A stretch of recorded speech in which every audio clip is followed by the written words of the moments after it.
Bonjour à toutes et à tous, bienvenue sur le site de la page fan Facebook de MPG pour ce premier chat Mercato MPG. Nous sommes très heureux de vous retrouver.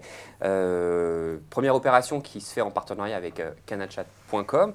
Et donc aujourd'hui, pour répondre à vos questions, nous avons plusieurs invités, dont évidemment vous avez pu suivre sur la page fan Facebook le teaser. Vikash Dorasso nous fait l'amitié de se joindre à cette première opération. Bonjour Vikash. Bonjour. À tes côtés, donc, on a un panel assez intéressant puisqu'on a Greg qui est cofondateur MPG. Tu vas nous dire un petit mot juste après que j'ai présenté tes deux invités supplémentaires. Tu nous diras un petit peu ce qu'est MPG pour ceux qui ne le connaîtraient pas et puis on aura l'occasion d'avoir quelques infos au fur et à mesure. Donc à tes côtés, Adrien, tu es un fan MPG. Tout à fait. Bonjour Thomas. Tu joues à MPG depuis longtemps. Je joue à MPG depuis bien 2 ans.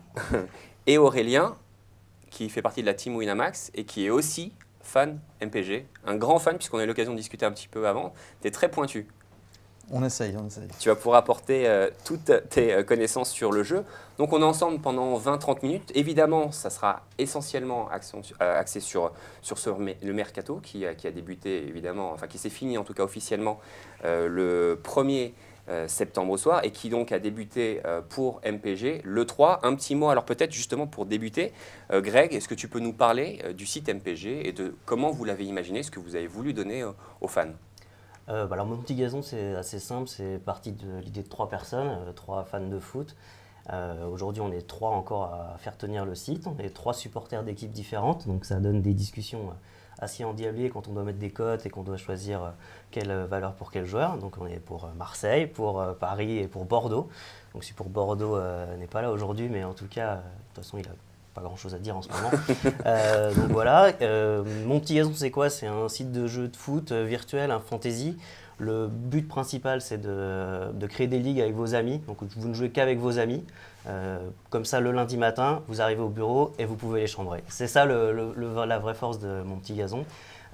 Essentiellement, une fois que vous avez créé vos ligues, vous allez faire ce qu'on appelle un mercato, ce dont on va parler ensuite. Le vrai point du mercato, c'est d'acheter les bons joueurs au meilleur prix et d'espérer qu'ils fassent de votre équipe la meilleure équipe de votre ligue. Et donc ensuite, le championnat se passe en fonction des résultats de la Ligue 1. Donc si votre joueur met un but, il est pour votre équipe et ça vous fait 1-0 pour vous dans ce match-là. C'est un peu le résumé de mon petit gazon. Je pense que ceux qui nous regardent sont plutôt des fans en ce moment.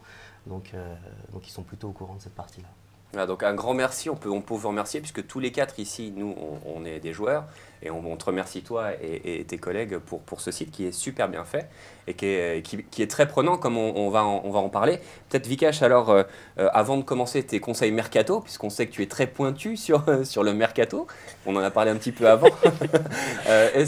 Comment tu as connu MPG, comment tu es venu et comment du coup avec Aurélien, qui est un de tes amis, vous êtes mis à moi jouer je fais partie de Winamax et on joue au foot ensemble avec les gars du support et on a un chat commun sur Skype et on se chambre aussi, on parle de foot tout le temps. Et quand ils ont lancé l'idée de créer une ligue sur MPG, on a tous adhéré, on a créé notre ligue, on a fait notre marché. Moi j'ai raté complètement mon marché parce que j'ai misclick et j'ai fait le marché aléatoire, donc je me suis retrouvé avec des joueurs qui jouaient jamais, donc j'avais la moitié de mon équipe qui n'avait pas joué le week-end, donc pour marquer des buts c'était difficile. Ce qui peut être gênant. Mais du coup, cette année, tu reviens sur le Mercato et tu vas peut-être faire différemment. Ouais, je vais essayer d'être meilleur et j'ai quelques bons coups, des petits joueurs que j'ai repérés pendant les matchs amicaux, pendant la pré-saison. Et voilà, il y a quelques joueurs que j'aimerais bien avoir. Évidemment, Falcao, j'aimerais bien l'avoir pas trop cher. Un peu comme tout le monde. Rotaldo. Voilà, il y y a un petit joueur, Balouli, là, à Lyon. Je pense que lui, il faut que je le chope. Ça va être la surprise de l'année.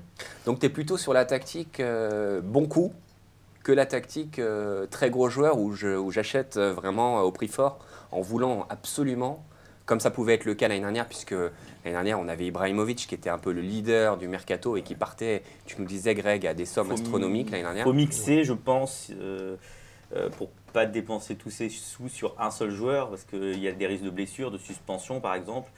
Moi, j'ai envie d'avoir des joueurs polyvalents aussi, des joueurs qui peuvent marquer des buts même au milieu de terrain. Je sais pas, aujourd'hui, Jordi Alba au Barcelone, il marque 5 buts par saison, il joue arrière gauche, quoi. Donc si on peut avoir quelques joueurs comme ça qui marquent quelques buts en étant milieu de terrain défensif ou même des mecs qui marquent sur coup de pied arrêté, des défenseurs centraux, ça peut être utile. Un bon gardien, je pense aussi, parce que ça rapporte des points. Voilà, un bon gardien qui joue. Ochoa, par exemple, qui fait des bonnes prestations, il perd souvent, mais il fait des bons matchs, alors ça peut peut-être rapporter des points aussi. Oui, il y a cette tactique-là, effectivement, d'avoir des gardiens qui sont extrêmement sollicités, du coup, qui se mettent peut-être plus en valeur. Et c'est pour ça que des Agassa ou des Ochoa ont des cotes très importantes par rapport au niveau supposé de leur équipe. Moi, c'est les 2 goals que j'ai qui tournent. Et quand ils jouent contre très gros, je mets celui qui joue contre la moyenne.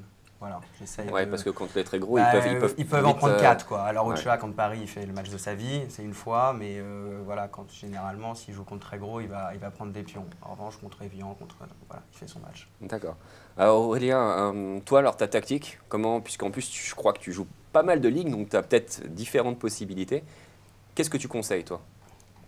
Ce que je conseille sur le premier tour du mercato, c'est de dépenser un minimum d'argent pour les gardiens et les défenseurs, parce qu'on arrive toujours à faire, même sur des ligues de 8 joueurs, qui est le nombre de joueurs max par ligue, on arrive toujours à trouver des bons gardiens et des défenseurs qui vont avoir des notes à peu près correctes. Et qui jouent. Qui sont tout le temps titulaires. Ça, c'est vraiment le truc à MPG. On veut que des joueurs titulaires, sinon c'est vraiment des jokers, mais on ne peut pas faire une équipe de remplaçants. Et donc, ce que je conseille, c'est de se concentrer sur une ossature d'équipe entre le milieu et l'attaque, en essayant déjà de réfléchir à quelle formation on va jouer. Moi, je suis un adepte du 3-4-3 pour essayer de marquer un maximum de buts. Donc, je sais qu'au premier tour d'enchère, je vais chercher 3 gros milieux de terrain et 2 gros attaquants. Et je sais que je suis prêt à peu près à dépenser 300 millions sur les 500 millions sur ces 5 joueurs, donc à peu près 60 millions de moyenne, pour vraiment avoir 5 joueurs indiscutables. C'est effectivement, je disais, tu étais super précis. Il m'a 6 de PG. Là, on est sur un gros niveau. C'est énorme. Ouais. Alors que moi, personnellement, j'ai plutôt une approche beaucoup plus chaloupée, oui, comme un peu tout le monde. Voilà, où je me fais surtout des joueurs plaisir et des joueurs que j'aime bien. Voilà, ce qui, au final, peuvent avoir des résultats plus ou moins intéressants. Donc, sur les 10-15 ligues que j'ai dû faire dans ma vie, j'ai dû gagner la moitié. Mais je me suis pris aussi des grosses, bonnes tatanes en ayant des joueurs qui n'étaient pas si performants à ce moment-là ou sur cette période-là. Vikash, le système, comme le disait Aurélien, est-ce que tu le réfléchis avant de faire ton mercato? Et je le change au gré du vent, en fait. Mais ce qui est rigolo, c'est que on peut s'amuser. En fait, la tactique en temps réel, elle a de la valeur, elle a du sens. Là, on peut vraiment prendre des risques et s'amuser à mettre des joueurs. Je sais pas, on peut inverser des joueurs qui peuvent jouer à droite, on peut les mettre à gauche. On peut jouer avec plus de milieux de terrain offensifs que défensifs. Voilà, on peut vraiment. Ce qui n'est pas possible en réel. En réel, il faut défendre, il ne faut pas prendre de but. Là, on peut prendre des risques. Moi, je trouve ça vraiment rigolo. Ouais. Mais j'essaie d'être sérieux quand même dans ma compétition d'équipe. J'aime bien avoir une équipe qui... Parce que quand on la présente, on se les présente, on se dit tiens, ton équipe, elle a de l'allure. Je suis assez d'accord. Et avoir une équipe où on joue en 4-4-2 ou en 4-3-3 avec une vraie ossature qui ressemble à... Alors, moi, je ne partage pas vraiment son point de vue sur mettre des arrière droit, arrière gauche, etc. Non, pas ça. Non, mais plutôt sur les milieux de terrain, tu vois, les milieux de terrain qu'on inverse. D'avoir un truc où on joue en 4-4-2 avec... Moi, je prends des milieux défensifs alors que ça plante jamais, mais je trouve ça beau sur le papier d'avoir un truc qui ressemble à la réalité. Ah d'accord. Ouais. Moi, un mec qui joue avec 3 avant-centres en pointe, ça m'a... Enfin voilà, mais ça c'est peut-être mon côté un peu... Voilà, non mais moi par exemple... Mais je trouve ça sympa de faire un truc qui colle à la réalité. Non mais aujourd'hui l'équipe de France par exemple joue avec Nasri qui joue à droite. Moi Nasri c'est pour moi un milieu relayeur. Je l'aurais dans mon équipe, je mettrais milieu de terrain avec un mec qui défend bien à côté. Comme Gourcuff pareil, ou Grenier. C'est le genre de joueur que j'associe avec un milieu de terrain défensif. Comme toi. Voilà. Moi, pourquoi vous ne mettez pas dans la ligue? Remettez-moi. C'est drôle. On va en parler, je crois. Remettez-moi dans la ligue. Moi, je coûte pas cher maintenant. C'est justement, tu as raison, parce que les internautes peuvent poser des questions, ceux qui nous regardent et ceux qui ont déjà su que tu venais et ils ont posé des questions. Et si jamais tu étais intégré dans une ligue comme ça, tu te situerais, tu penses que tu partirais pour combien? Bah, la grande époque, oh là là. Ça dépend quelle saison, quel club quoi. À Lyon, la grande époque, on est champion. T'aurais mis combien sur toi? Tu pouvais prendre toute l'équipe de Lyon. Hein. J'étais champion de la Ligue sans problème. Je sais pas. Bah, il y a eu l'époque, je valais de l'argent quand même. Hein. Je valais en francs. Je sais pas. Moi, Non, mais maintenant, 30, sur le 40 budget, là, tu te mettrais combien si tu avais un budget de 500 millions, tu dis je vais acheter Vikash Dorasso, il peut peut-être me marquer des buts, je sais pas, mais peut-être qu'il peut avoir des bonnes. Aurélien, combien tu m'achètes? Est-ce que tu m'achèterais déjà? Non, je pense pas. Non, mais je marquais pas de but. J'avais de la chance, les journalistes me notaient bien. J'étais quand même. Les bonnes notes, ça compte. Les bonnes notes, Très pote avec les journalistes. C'est très important. Très pote avec les journalistes. Tout Tout le temps 7 dans l'équipe. Dès que Lyon jouait à domicile, c'est Vikash Dorasso, 7. C'était la perle rare. Mais non, mais s'il se fait licencier en cours d'année, c'est vraiment le gros bad beat. Quoi. Là, c'est un joueur de moins. On oublie la saison au PSG. D'accord, donc tu le prendrais. Ok, il y a Addison qui dit Vikash 100 millions. Il est gentil. Il est gentil. Hein. Ouais. Il est gentil. Moi, je prends Falcao à ce prix-là. Parlant de ça, justement, les joueurs du moment, donc les Cavani, Ibra et Falcao, Falcao c'est le plus cher en ce moment, c'est 95 millions en moyenne.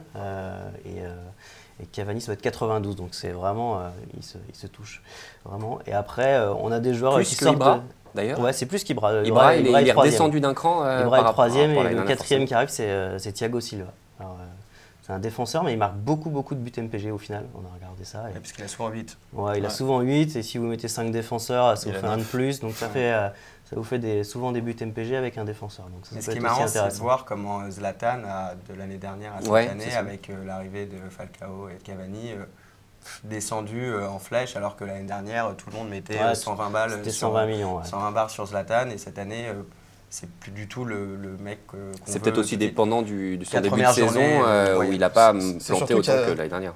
Toutes les équipes qui ont 2 attaquants, les attaquants valent un petit peu moins parce qu'en fait ils vont se diviser un peu les 2 buts, alors qu'un joueur comme Gignac qui joue seul en pointe dans une grosse équipe, et même Baffé qui devrait faire normalement une grosse saison, en fait ils valent plus d'argent parce que vraiment ils vont concentrer tous les buts de l'équipe sur eux et ils devraient marquer à peu près 20 pions. Quoi. Donc Tu t'engages à ça? ouais, je m'engage à ça. Ouais. D'accord. Ouais, On le mais ressortira, ça va Non, rester. mais c'est vrai que C'est vrai que Marseille va jouer pour Gignac et Gignac va évidemment marquer beaucoup de buts. Ils n'ont pas d'autres attaquants derrière.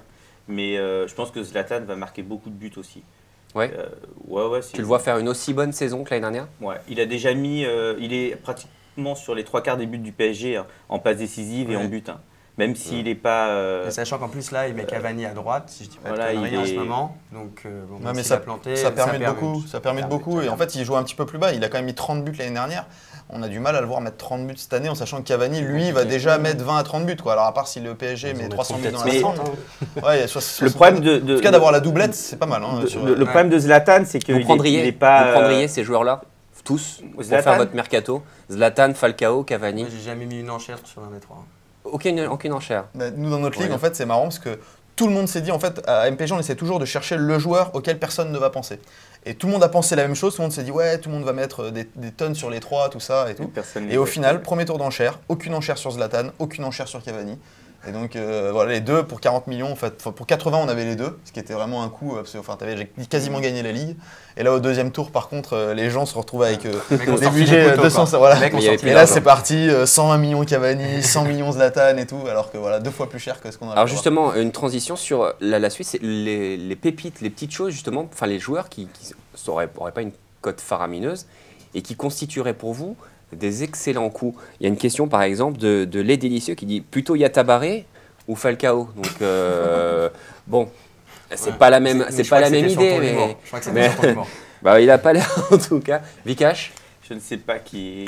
Qui est ce Yatabaré de c'est l'attaquant de Guingamp. Guingamp qui a Guingamp. commencé par mettre quelques pions d'ailleurs. Il en a Ouais, une il en a vite 3. profité Il en a pour mis quatre, prolonger, je et puis crois. je pense que là, il va se planter. Ouais. Quoi. Marseille va essayer de l'acheter, c'est un bon espoir. Non, moi, ceux que j'ai repérés, si je Oui, vas-y, je pense qu'ils Adrien. sont là encore pas côté très bon, c'est très haut, c'est les ailes de Monaco, à savoir l'aile gauche Fabinho, Ferran Latéral, Carrasco, et, latéral. et l'aile droite Ocampos et Kurzawa, ou inversement. Ouais, c'est Enfin, Ocampos, bref, on s'est c'est compris, quoi. Fabinho et Et ceux-là, ils ont Kurzawa des et- cotes relativement faibles, alors qu'ils font un début de saison assez impressionnant, et ils jouent tous les matchs. Alors peut-être que ça va pas durer avec. Parce qu'il y a Rodriguez qui revient. Voilà. Il a été acheté 40 mais millions. moi j'ai eu les 4 pour je sais pas 75 ou 80 millions. Donc ça fait 4 joueurs qui sont quand même pas mal et qui font en termes de notes aussi dans l'équipe qui sont très élevés pour le moment. Le problème, c'est que Aurélien. ce sont un peu des mal de tête, ces joueurs-là, parce que, enfin, encore les deux latéraux, je pense qu'ils vont quand même assez bien tenir, mais au milieu de terrain, il y a tellement de concurrence dans un club comme Monaco qu'on ne sait jamais à l'avance en fait qui va être titulaire. Alors c'est un petit peu plus compliqué parce que quand on n'a pas la composition exacte avant le match, des fois on se retrouve à mettre le mec qui est remplaçant, donc c'est toujours un peu embêtant parce que donc il a 4,5 quand il est remplaçant.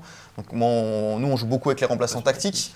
Donc un mec à 4,5 souvent il sort, donc en fait finalement il va pas compter. Donc c'est pour ça que c'est quand même pratique d'avoir des titulaires indiscutables, comme ça il y a moins de mal de tête. Même Monaco, s'il a raison. il y aura une équipe type très vite. Qui va se dégager. Parce qu'ils ne jouent pas la Champions League déjà. Donc il n'y aura pas de problème de turnover, il y aura plutôt les coupes plus tard. Paris, enfin ceux qui jouent à la Champions League, c'est embêtant, parce que si tu as des joueurs qui sont titulaires dans leur équipe, il risque de y avoir un turnover. Et Sur les matchs qui suivent en Ligue 1. Mais Monaco, il n'y aura pas ce problème-là. Paris, c'est très compliqué. Des joueurs qui vont jouer. Jiménez, qui va jouer, pas jouer, à quel temps de jeu, combien de matchs. Oui, c'est ça. Et puis des équipes qui ont des effectifs pléthoriques. Voilà, Bon, il n'y en a pas tellement, mais une équipe comme Paris, tu ne sais pas trop comment l'aborder, parce qu'ils ont des super joueurs. Mais qui va jouer le week-end, comme tu dis, Menez, même Thauvin. Ils ont 5. Parce que Thauvin va jouer, il y a quand même Ayou, il faut quand même le sortir de l'équipe. Il y a Valbuena, il y a Payet, il y a Gignac indiscutable devant. Voilà, mais donc il faut arriver à s'adapter. Tu parles de Thauvin, il y a une question justement de Gesso. Hello Vikash, penses-tu que j'ai fait une erreur en prenant le pari de Thauvin dans le milieu de terrain? On remarque que toutes les questions sont pour Vikash. Bah, c'est vrai, en fait on avait accès, c'est vrai aujourd'hui. T'as juste gagné le tirage au sort. T'as suivi évidemment Thauvin, tu l'as vu peut-être un petit peu jouer. Qu'est-ce que tu penses de ce joueur-là? Est-ce que tu penses qu'il peut faire sa place? Donc comme Aurélien a l'air un peu sceptique, est-ce que tu penses qu'il peut faire sa place? Est-ce que tu le conseilles? Je pense qu'il doit avoir du caractère. Donc pour jouer à Marseille, il faut avoir du caractère, mais c'est très dur de jouer à Marseille. Donc avec ce qui lui est arrivé, il va pas falloir qu'il démarre mal. Il y a beaucoup de concurrence, donc Payet, Valbuena, Ayou, il faut des joueurs qui défendent. Donc tous ces 4-là ne peuvent pas jouer puisque Gignac va jouer. Donc il y en a un des 4 qui ne jouera pas à chaque match. Ouais, mais et alors lequel va sortir à partir de septembre, il joue tous les 3 jours et on peut ça va tourner. supposer que Payet, Ayou, ça joue la Ligue d'Esch parce que c'est donc je sais pas, quand Marseille va recevoir Evian, je pense que Thauvin aura largement sa chance le week-end quoi. Sûrement, La Ligue d'Esch. Du coup, ça pose un problème supplémentaire pour faire ces compositions d'équipe. Il y a quand même un coup à jouer, donc je pense que. À quel moment vous faites vos compos? Dernier moment. Vendredi soir, juste avant le premier match. Oui, on le disait avant, vu que maintenant les matchs s'étalent sur 3 jours, c'est peut-être plus compliqué. Est-ce qu'il n'y a rien de spécifique à faire? Il faut vraiment surveiller les compos annoncés dans les journaux. C'est embêtant ça, parce que c'est vrai que les matchs du dimanche, on a 2 jours, il se passe plein de choses en 2 jours. Je sais pas, un choix de l'entraîneur, une blessure, il se passe quand même pas mal de choses et c'est dommage. Ça complique un peu le jeu du coup. Ça a un peu enlevé un peu d'attrait sur cette partie-là, mais bon, ça reste quand même des coups. Après, au niveau des titulaires, moi, dans mon mercato, je prends rarement des gros stars. Je suis assez adepte l'année dernière, j'avais Brandao, Gignac et Berrigo. Ah, moi j'avais Brandao aussi. Brandao, c'était Ils se sont bien moqués de moi au départ. C'était le très très bon coup. C'était le très Brandao, très bon le coup de la Thalès. saison. Ils se sont moqués de moi, tu peux pas savoir. Brandao, il m'était doublé à chaque match. Brandao, c'était le supérieur. Je gagne d'ailleurs les deux tours de ligue dans ma ligue avec mes potes. Donc sur le coup du Brandao, c'était cool. Donc je sais pas, j'aime bien avoir des joueurs moi qui sont plus où je sais qu'ils vont être titulaires et il n'y a pas de question de Ligue des Champions, ils font moins de matchs, ils sont un peu moins. Donc je suis plus dans un mercato rural, on va dire. Je vais taper dans Guingamp. C'est vrai que voilà, depuis tout à l'heure, on parle que de Paris, de Marseille, de Monaco et de Lyon, alors qu'il y a justement dans tous les autres clubs. Moi, c'est là où justement aussi, comme Greg, je vais chercher des poulains un peu, des mecs que j'aime bien. Pas que les stars, donc comme effectivement. L'année dernière, Lorient, ou l'année d'avant, quand il y avait les Cornier, Aliadière. Voilà, moi, c'était à Rennes, j'ai pris le 9 de Rennes, là, Oliveira, qui fait un bon début de saison, qui coûte vraiment pas cher. Voilà, je pense que c'est aussi sympa de miser sur des mecs qui, en 4 journées, peuvent planter 4 buts, puis après s'éteindre pour le reste de la saison. Et ça, on s'en fout. Ce qui compte, c'est sur le moment de ta ligue, qu'il y ait un mec qui soit efficace. J'ai pris Roy Contou, là, par exemple. Mais c'est les règles qui permettent ça, en fait. C'est pour ça qu'MPG, c'est la meilleure Fantasy League. Nous, on est très adeptes des Fantasy League. Et MPG, c'est une des seules ligues qui ne prend pas en compte le résultat de l'équipe. Il n'y a pas de points de victoire ou des malus quand l'équipe va perdre ou gagner. Donc, c'est vraiment la performance individuelle du joueur. Et donc on peut très bien avoir une équipe catastrophique qui fasse dernier du championnat, avec justement un joueur en fait qui est moyen au milieu de cette équipe, mais il a tout le temps 7 dans l'équipe, parce que finalement par rapport aux autres, il paraît incroyable, on dirait que c'est Zidane. Et donc ces joueurs-là, ils ont un vrai attrait, puisque c'est donc la note de l'équipe qui est super importante au final. Et donc voilà, c'est vraiment pépites, les notes individuelles plus que les résultats collectifs. Avec 50 millions, on peut choper 10 pépites pour 5 millions. Fabien Camus, l'année dernière, à 3, il a fini meilleur marqueur meilleur buteur d'une demi-ligue, puisqu'en 6 journées, il a dû planter 4 buts. Et voilà. Après, mais il est toujours à 3 maintenant. Oui, il est toujours à 3, mais il va bien. Il va bien. Pour revenir au mercato, est-ce qu'il y a une partie de bluff ou de comment vous vivez les tours de mercato? Est-ce que vous les enchaînez? Est-ce que vous vous laissez un petit peu de temps pour chambrer un petit peu sur le mur ou sur Facebook? Parce que apparemment chez vous, bon, ça chambre pas mal. Moi, je me suis fait déchirer. J'avais Néné, je jouais pas. Comment il s'appelle? Armand ne jouait jamais, Baudemer ne jouait pas, enfin j'avais la moitié de mon équipe qui jouait jamais quoi. Et Molo aussi, on s'est pas mal moqué de moi sur Molo, mais alors qu'il a fait une bonne saison. Bonne recrue. Donc voilà, tu l'as senti chambre vraiment. Comme quoi j'ai de la chance, hein, ça peut marcher. Hein. Brandao, alors je me suis fait déchirer, tué. Et en fait finalement, si j'avais été un peu plus sérieux dans ma composition d'équipe, j'aurais pu. Tu as terminé combien du coup sur cette ligue que tu as fait? J'ai abandonné à un moment en fait parce que. Non classé. Parce que je prenais des tôles à chaque Groupe match. Ouais, hors délai. J'ai pris des 5-0, tu vois. Chute à l'arrière du peloton. Est-ce que vous réfléchissez aussi pendant votre mercato à vos remplaçants? Est-ce que vous vous dites il faut que je prenne. Bon, j'ai mon idée d'équipe type, avec peut-être des grosses stars. Et derrière, je fais quoi? Je mets des petits joueurs derrière en remplaçant qui peuvent faire des coups. Comment est-ce que. Mais comme disait Aurélien, je pense que l'intérêt, c'est d'avoir un groupe entre 17 et 22 joueurs. Après, ça dépend des gens, mais qui soient titulaires. C'est quand même assez rare qu'il y ait un joker. Bon, là, il y a Rivière qui le fait et qui rentre à chaque match et qui plante des buts, mais c'est quand même assez rare. Donc, c'est avoir que des joueurs titulaires. Et après, miser sur, comme il le disait, sur les remplacements tactiques pour, quand j'ai un titulaire qui ne perfe pas, de le faire remplacer par un autre mec. Je sais qu'il est titulaire. C'est façon que des titulaires. Hein. Le mercato, il faut prendre que des titulaires. À part si tu as un Ménez, tu vois, tu peux te permettre, parce que le mec est tellement fort, il arrive à mettre 10 pions, à avoir 7. Enfin, avoir 7, faut jouer. Mais enfin, il arrive à mettre des buts en étant remplaçant. Mais sinon, c'est vrai qu'il y a très peu de joueurs qui rapportent des points à MPG en étant remplaçant. D'accord. Rivière, peut-être, cette année? Je reviens, on en a un petit peu parlé, une question de Tony Varicel. Une bonne affaire à me conseiller pour le mercato. Là, si vous deviez conseiller chacun un joueur. Quel poste? Moi, c'est. Quel poste? Balouli. Balouli de Lyon. Le petit milieu de terrain qui est très technique d'ailleurs. Ça va être la révélation de l'année. D'accord. Il va jouer on la garde. Titulaire dans pas longtemps. Là. Alors on peut dérouler. Moi, je reprendrai Brandao. Je remettrai une pièce sur Brandao. On a dit pépite. Ouais, c'est. Il va pas forcément jouer tout le temps, mais à la fin de la saison, il va revenir. Je mettrai bien une pièce sur lui. Moi, dans les joueurs un peu poulains que j'ai pris là, j'ai pris. Bon, il est titulaire à chaque fois, mais j'ai pris Imbula parce que je pense qu'il va planter 1 ou 2 buts. Imbula, il doit être coté quand même déjà. Non, il est 12, je crois, un truc comme ça. C'est un milieu def en fait. Ouais, c'est un milieu def, mais il frappe. Peut-être qu'il va en mettre une. Voilà, il fait des bons matchs. Et non, là où j'ai un peu dérapé, j'ai pris Diego Roland de Bordeaux, qui coûte 1, qui n'a pas fait un match la saison dernière. Mais comme ils ont 15 joueurs professionnels à Bordeaux, je pense qu'il va jouer. C'est un pari. C'est un pari. Donc il est obligé de jouer. C'est lui ou David Bellion. Voilà, moi j'ai l'arbitre. C'est vite vu. Aurélien?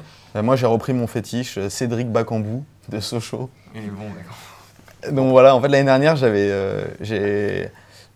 j'ai trop mis d'argent sur, je crois, Gignac, enfin sur un gros attaquant. Et donc j'avais Souleymane Camara, enfin on s'est un peu moqué de mes attaquants en bois, entre guillemets, donc j'avais Souleymane Camara qui était pas si mal finalement à Montpellier. Et surtout j'avais donc... Non, c'est moi qui avais... Ah non, c'est peut-être pas la même ligue. Tu l'as vendu après alors, peut-être. Non, sur une autre ligue. Et donc j'avais Bakambu et Priva. Donc c'était les deux attaquants de Sochaux. Après il y a même Mussio qui est arrivé en course. Qui m'a un peu chamboulé le truc, mais bon à la fin, donc les deux jouaient... Enfin, l'un était remplacé par l'autre, on ne savait jamais lequel allait jouer. Donc je mettais les deux avec un remplaçant tactique entre les deux. Et voilà, j'en avais toujours, chaque journée, j'en avais l'un ou l'autre qui marquait. Donc c'était agréable. Puis bon, d'arriver quand même le lundi matin au travail et de crier des Bakambu parce que moi je l'appelle Bakambu, c'est quand même plus rigolo que Bakambu. Et moi je me suis mis en difficulté parce que j'avais des attaquants qui marquaient jamais sur la même journée. Donc je me trompais à chaque fois, j'en mettais un titulaire, il marquait la semaine d'après, donc j'inversais, enfin je me faisais tout le temps avoir là-dessus. Ah ouais, mais ça, c'est manque de réussite. Bah ouais, C'est mais un manque de réussite. manque Bad de coaching. feeling quoi. Il y en a faut le un dire comme qui ça. est, parce qu'on parlait beaucoup d'un défenseur, il y a une cote assez haute, mais tout le monde le déteste et pourtant il fait ses saisons, c'est Ronald Zubar d'Ajaccio, qui a une cote assez Il haute. marque contre son camp, lui, ils ont Mais, pas mais contre, hein. personne, C'est pas pareil. parce que le mec, c'est, je pense, un des footballeurs dont on s'est plus foutu de la gueule Ouais, il y est a ça costaud, aussi, il il est est costaud quand même. mais il joue tous les matchs à Ajaccio. C'est un des joueurs qui a le meilleur note moyenne de l'équipe depuis le début du championnat et personne ne l'achète. Effectivement, mais c'est marrant parce qu'il y avait une question justement de Léonard Dignox qui disait 100 millions sur Zubar, est-ce que ça passe? Tu mettrais 100 millions du coup? Je pense que ça passe. Ric au chausse-pied, mais ça passe. Ric-rac, mais ça passe. Ouais. D'accord. Alors, il y a Ingrid 2 qui revient sur Vikash, puisque apparemment ça intrigue, ta tactique intrigue, mais pas que. Quel est le nom de ton équipe? Et c'est quoi les noms? Puisque tu sais qu'on donne des noms sur MPG, Ah oui, moi, tu donnes c'est- nom d'équipe, nom d'entraîneur Ouais. et nom de stade. Alors, Tu te c'est souviens? Vichnou Football Club, moi, D'accord. évidemment. Je veux dire, il y a une Bah, logique évidemment, derrière. non, mais pourquoi pas? Vichnou FC. Et qui était l'entraîneur et ton stade, comment s'appelait-il? Bah, c'est Ganesh. mon entraîneur, et on joue au Salt Lake Stadium de Calcutta. C'était pas Bon. moustache ton Voilà. entraîneur? T'as pas pris Ah moustache oui, j'avais pris moustache. T'as pris moustache. Stache mou, ouais, stache mou. Moustache mou, ouais. Moustache. Pour se rappeler les bons souvenirs. Et on joue au Salt Lake Stadium de Calcutta, qui est le plus grand stade du monde. 120 000 places. Donc un vrai stade, un C'est vrai un nom vrai de stade, stade, alors qu'on ouais. pourrait effectivement mettre des trucs un peu d'accord. Tout est en Inde. Question de Liot, gros pari sur les milieux de terrain de Bastia. Vous pensez que ça va payer, les milieux de terrain de Bastia? Caserie. Caserie et le Bo- nouveau là, de Sochaux qui est arrivé là. Boudbouz Boudbouz. Ouais, enfin, Merci. Woodhouse, c'est pas mal, hein. Il Mais tire pas tous les que, pénaltys. Hein. Ouais. Donc il y tous les avait ça pénaltys, aussi. c'est pour lui. Hein. c'est une dimension qu'on n'a pas, on n'a pas, on n'a c'est pas ça. abordée. Comme quoi, il y avait Dans votre Rougy qui mercato, mettait est-ce ses que buts par exactement saison, là, Rougy mettait beaucoup de buts Et les coups francs aussi, les coups Ouais. Est-ce que vous pensez qu'il faut aussi faire attention aux tireurs de pénaux? Ouais, carrément. Ouais, c'est important. Ouais, parce que... Tireur de pénaux et les passes décisives aussi comptent. Donc, Un le peu tireur moins parce de que c'est pénaux, dans la note ouais. NPG. Ça peut plus D'accord. être joué dans Non. la note. Mais, C'est pas des buts réels quoi. Ouais, Mais bon, pas c'est les buts toujours bien. réels, ça hein. peut- Mais ça paye un peu moins que dans d'autres fantaisies où justement ça compte directement. Là, c'est vraiment la note qui compte. Donc, faut pas faire qu'une passe. Quoi. Faut faire un bon Ouais, match. c'est ça, c'est exactement. Si on peut avoir des buts, c'est mieux que simplement compter sur la note. Bon, il nous reste quelques questions, est-ce qu'on va arriver au terme? Là, ça fait une grosse demi-heure. Peut-être une question, quel est ton bonus préféré? Vous avez des bonus que vous aimez bien mettre? Moi, en tant que supporter de l'Olympique de Marseille, j'avoue que la valise de Danard, ça reste quand même mon petit préféré. Quoi. Et elle est pas mal. Greg? la valise, ouais. La valise. ouais. Petite valise, quoi. Aurélien? Moi, je préfère Zaya en fait. Ouais. Ça m'étonne pas de toi. Ça. Considération. Vikash? La valise aussi. La valise Ananas, ouais, qui est le plus efficace, hein, clairement. Ouais, et puis qui est historique. Ouais. Historique. Toi, oui, on a compris la dimension un peu ça. On revient sur les conseils de composition. Plutôt 4-4-2, offensif 4-3-3, vieux sapin de Noël en 5-3-2. Vikash, tu optes pour quoi? Est-ce que tu nous as dit tout à l'heure que tu modifiais ton système? Ouais, ça m'arrive. J'essaie de mettre le plus de joueurs capables de marquer des buts. Donc au milieu de terrain, le maximum de joueurs offensifs. Et je pense que c'est pas mal le 3-5-2. 3-5-2. Le 3-5-2, c'est pas mal. 3-5-2, ça fait, il faut 3-5-2. des bons défenseurs du coup quand même pour pas se faire percer trop rapidement derrière. Il faut des Thiago Faut Silva. surtout un bon gardien. hein. et un C'est bon ça gardien. qui compte au final. Ouais. 3-5-2. C'est vrai, beaucoup. Un bon gardien. Une question de Nasser. Coucou, ça fait quoi de disposer d'un budget de 500 millions comme les grands amis, les Qataris? Ça vous fait quoi pourquoi 500 millions et pourquoi c'était vraiment cette dimension Parce parisienne? On avait Mais du MIT qui a essentiellement envie de pouvoir se lâcher et de se dire vas-y, nous aussi on peut acheter des joueurs très chers alors que t'as pas une thune au final, et ça nous a bien fait marrer. Ouais, Donc, quand t'es essentiellement supporter pour de ça. Nice, 500 millions, c'est vrai que quand tu te réveilles le matin, faut se pincer. Quoi. Il y a une question, parce qu'on a alors une question qui est un peu sur le ton de l'humour, hein, Vikash. Est-ce que tu penses que si Karim Benzema avait la même coupe de cheveux que toi, il pourrait marquer ce soir? Merci d'être vraiment franc sur ta réponse. C'est vrai que on comprend pas trop ce qu'il a essayé de faire, quoi. Double face. On comprend plus rien chez lui, quoi. C'est un joueur ultra étrange et Tellement bon intrinsèquement, non? Tu t'en penses quoi? ouais. Puis il est critiqué sur quelque chose qui est, je sais pas, on peut pas critiquer quelqu'un qui est ce qu'il est. il est comme ça, ce gars, il est nonchalant, il est un peu arrogant. Et on peut pas lui dire, ouais, t'es comme ça quand tu joues bien, et c'est bien quand tu joues bien, et c'est pas bien quand tu joues mal. Il est comme ça, ce gars. On le prend comme ça ou on le prend pas? Voilà, il marque pas en équipe de France. Je pense que c'est très dur de jouer en équipe de France. La pression est très forte. C'est une pression qui est une puissance 1000 par rapport à son club, quoi. Pourtant, il joue dans un très grand club. Représenter son pays, c'est quelque chose de très fort. Donc voilà, c'est dur pour lui en ce moment. Mais j'ai l'impression que Deschamps va le faire jouer encore ce soir. Ouais, tu penses? J'ai ce sentiment-là, ouais. Sur les compos annoncés, d'accord. Ok, bon, on verra bien pour le résultat de ce soir, puisque oui, on aura l'occasion de voir peut-être un pronostic du coup. Alors, ça peut être sympa, puisque du coup la vidéo va être remise en ligne après sur le match, hein. pour le match ce soir, France-Biélorussie. Enfin, Biélorussie. C'est à domicile, là. Encore un match nul, moi je pense. Match nul? Ouais, pas de but encore. 0-0. Il y a très peu de talent dans cette équipe en fait. D'accord. Un petite serpent Non, en passant. C'est vérité. C'est un peu, d'ailleurs, tous les observateurs disent ça en ce moment, effectivement. Ouais, ça après, manque il y a un milieu de moyens. terrain, retour de Pogba, Matuidi. Pogba, c'est quand même du très lourd, mais très jeune aussi. Donc, Moi, je regarde pas, ça compte pas pour MPG. Bonne réponse. Moi, je dis 2-0, Payet, Valbuena. 2-0. Greg? Moi, je vois 1-0 s'il n'y a pas Benzema. S'il n'y a pas Benzema. Bon, ben on a tout. Merci à tous les coachs. Peut-être juste avant de rendre l'antenne, un petit mot de conclusion, chacun, une dernière petite chose sur MPG ou un petit mot personnel. On va aller dans ce sens-là. Aurélien, qu'est-ce que tu dirais pour conclure? Pour conclure, moi je remercie les créateurs d'MPG de d'égayer nos week-ends comme ça, parce que quand même les Ligue 1, faut pas se mentir, c'est quand même chiant à mourir. Hein, c'est quand même, moi je regardais plus la Ligue 1 depuis des années, et grâce à MPG, je suis là et tout, à regarder les matchs, à vibrer sur des Sochaux-Reims, des Valenciennes 3 et tout, voilà, à espérer un but de Camus. Non, franchement, c'est magnifique. Merci beaucoup. J'ai juste donné rendez-vous dans 15 jours à tous les mecs de ma ligue là, et leur dire que je vais leur mettre une bonne tatane cette saison, je pense. Greg, nous, qu'est-ce que on tu peux nous remercie dire tous ceux qui nous suivent sur Facebook, Twitter. Nous, on n'y est pas. On s'attendait pas à voir que ça marche aussi bien. Ça marche vachement bien. Vous êtes 45 000 à jouer. Continuez comme ça et amusez-vous, quoi. Et l'année prochaine, c'est payant. Vikash? il n'arrête pas de parler de tatane. Nous, on a créé une association qui est au départ un manifeste, s'appelle Tatane. On milite pour un foot durable et joyeux. Pour un foot différent, et je me rends compte que notamment sur Twitter, là, tout ce qui se passe sur Facebook, qu'il y a plein de gens qui ont envie de voir le foot différemment. Aurel parlait de la Ligue 1 qui est pourrie. On voit que le foot avec Naïsna, avec Nasri il n'y a pas longtemps, il y a une image qui est vraiment pas bonne et tout le monde a envie de voir autre chose. MPG y contribue. Là je vois qu'il y a des mecs qui font des commentaires en live avec le Velvet Football Club. Il y a Tatane aujourd'hui, il y a l'Appel qui fait de l'éducation par le sport, par le foot, etc. Donc on peut voir le foot différemment, on peut aimer le foot différemment, les filles, les hommes, les garçons, les noirs, les arabes, tout le monde peut faire ça, et MPG nous permet, comme disait Aurel, d'aimer la L1, alors que moi, la L1, honnêtement, je regarde très peu de matchs et ça me remotive parce que le foot, c'est quand même des histoires, c'est être ensemble. Et nous, grâce au foot, avec le Winamax Football Club, on vit des belles histoires. Et MPG nous permet aussi ça. Ça nous vraiment le week-end. Un excellent mot de conclusion. Merci à tous les quatre. Merci une nouvelle fois aux trois cofondateurs de MPG pour nous faire vibrer, comme le disait Aurélien, chaque week-end, voire même un peu plus, quand il y a 2 journées de championnat par semaine. À très bientôt sur le site. Vous pouvez retrouver le replay dans quelques heures, d'ici 24 heures maximum sur le site MPG et sur la page fan Facebook.